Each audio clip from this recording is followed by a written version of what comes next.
Now, after 3 weeks of bombing and shelling, the scale of the destruction inside Gaza is becoming clearer. Tens of thousands of Gazans are now homeless and 500,000 people have been without water since the conflict began. Israel and Hamas announced ceasefires at the weekend and Israeli troops are gradually withdrawing. Our Foreign Affairs correspondent Jonathan Miller reports from Gaza. Gaza's government buildings have been pummeled. These the ministries of Finance, Interior and Foreign Affairs. The infrastructure of a future independent Palestinian state. To Gazans, it's evidence that Israel never wanted one. We drove through Gaza City past the wreckage of its 22-day-long bombardment. This was an ambulance. 13 paramedics have been killed in this conflict. Even the dead were not sacred. We saw 2 graveyards, one bombed, the other driven over by tanks. Some of the targeting looked like wanton destruction. I saw the tops of 3 minarets blown clean off.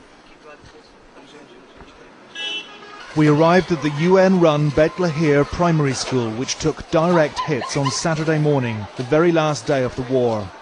1,891 refugees were sheltering here. The Israeli army knew this and had the coordinates. A worker here filmed on his mobile phone the aftermath of the first 2 white phosphorus shells to explode at 6:45 in the morning. As he was filming, another shell slammed into the school, this time an artillery round.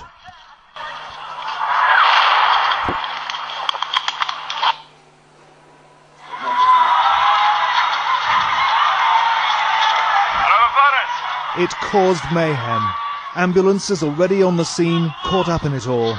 2 dead, 14 injured. You can see white phosphorus burning all over the playground.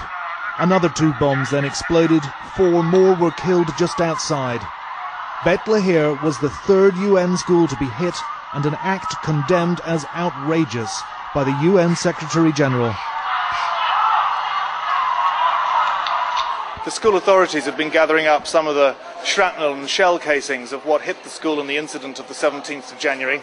And this bit of wrecked metal here is, believe it or not, the remains of one of the 4 phosphorus bombs which exploded over the school, burning some of the children. This big thing here is either a tank shell or an artillery piece. This is what hit the balcony just up there, killing 2 small children and blowing the legs off their 19-year-old cousin. The Israeli army says that it hit schools because they had people firing. Is it possible that there were Hamas fighters shooting from inside this school?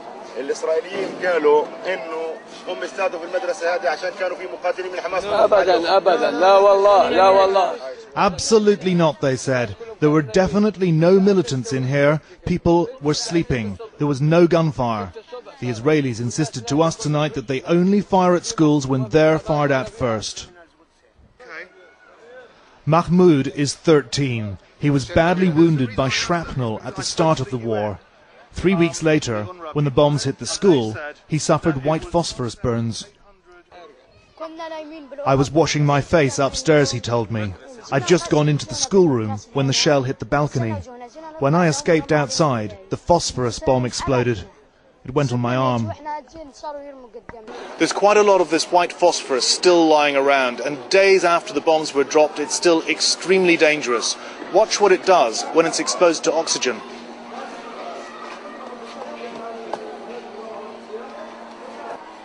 In an instant, it's in flames. Amnesty International today began to investigate the Bet Lahir incident. We see prima facie evidence that there have been war crime, and that is why we're calling for a thorough and independent investigation. It is not our job to jump to conclusion. We are saying that we're seeing prima facie evidence that is imperative that should be investigated. Each side in this conflict has accused the other of war crimes. Hamas's rockets deliberately targeted civilians. Israel cast civilian dead as unfortunate collateral, but a horrified world's not convinced. At Gaza's UN HQ, the flag's at half-mast. 4 UN workers have been killed. Its huge warehouse hit by phosphorus bombs last week. I'm not seeking, people to be preoccupied with what has happened to the UN. I want to know about accountability for those two little boys, 5 and 7 years of age, who are undisputably innocent. But there is undisputably innocent. This is in the Bethlehem school. Yeah, as they are dead. They're dead now. As the people of Gaza pick through the wreckage, there's a growing clamour for independent investigators to start unpicking whether Israel really did do all it could to avoid civilian casualties. Jonathan Miller, Channel 4 News, Gaza.